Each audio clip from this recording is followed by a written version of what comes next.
We as humans not only push the limits, but we strive to be the fastest and strongest that we could be. It'd be impossible to push the limits of our bodies without the study of kinesiology, as we all know how important it is to work out and follow proper diet, meaning laying off the McDonald's every time you drive past one. Kinesiology is associated with the assessment of performance, movement, and function. But most importantly, kinesiology works with rehabilitation, prevention, and enhancement of movement. Not only is it important to exercise and diet, but it is just as important to do work that will be effective.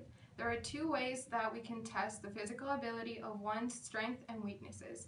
These are referred to as laboratory and field testing. Even though lab testing can collect numerous amounts of data, there are some things that can be difficult to stimulate during field testing.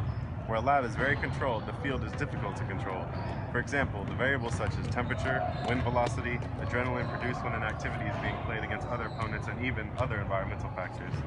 The results that are gained by the field test may not be as reliable, but can be useful in the lab setting that can be further reviewed.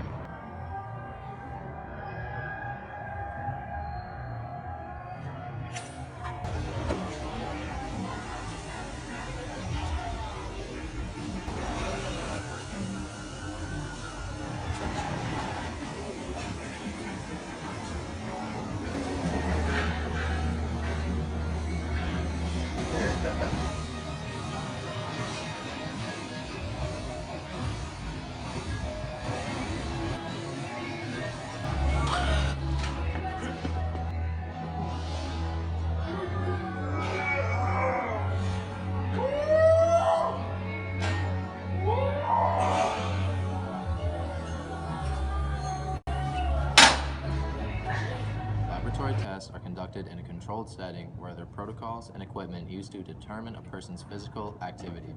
By using different types of equipment that can be used to stimulate all or just part of the exercises being performed, this can be used to collect all kinds of data.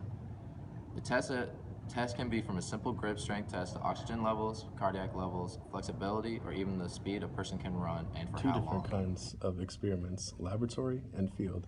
In laboratory, there are multiple kinds of tests: concept tests, taste tests, advertising copy testing, stimulated test markets, and package tests.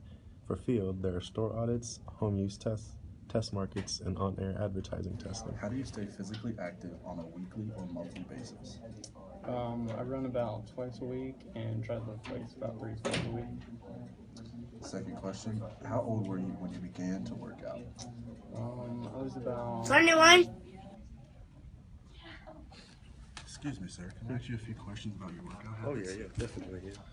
How do you stay physically active on a weekly basis? Man, a lot of protein, 60 grams a day, and a little creatine on the down low, you know? And I go to the gym 6 times a week. 6 times, man. Perfect. 6 times. How old were you when you started these weekly habits? I think it was 2, maybe. 2? They started me young, man. Started early. Crazy. Started young. Hey, thanks 2 for years your old. Thanks No, for your no. You said I was. Yeah, I was 2 years old. And I was lifting weights, 20 push-ups on the daily. Tricep, diamond, Spider-Man, everything. Everything? Everything. Thanks, dude. Thanks for your help. That's cool. How do you stay physically active? Play basketball. Second question, how old were you when you began working out? About 6 years old. How do you stay physically active? Lift weights. Question number 2, how old were you when you began working out? 6.5. To conclude our presentation on laboratory and field testing, we have constructed one review question. What are 2 types of tests that measure the strengths and weaknesses of one's physical ability? Answer choice A, the SAT and PSAT.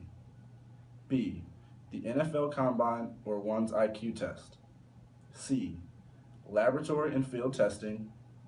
D, Cinnamon Challenge or Ice Bucket Challenge. E, all the above. F, none of the above.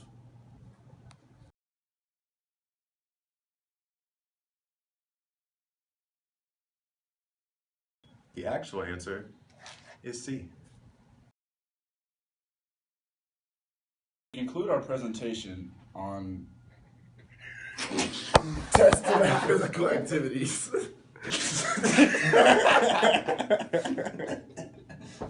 To conclude our presentation on laboratory and field testing, we have constructed one review question. What are 2 types of tests that measure the strengths and weaknesses of one's physical ability? A, the SAT and NFL Man, what the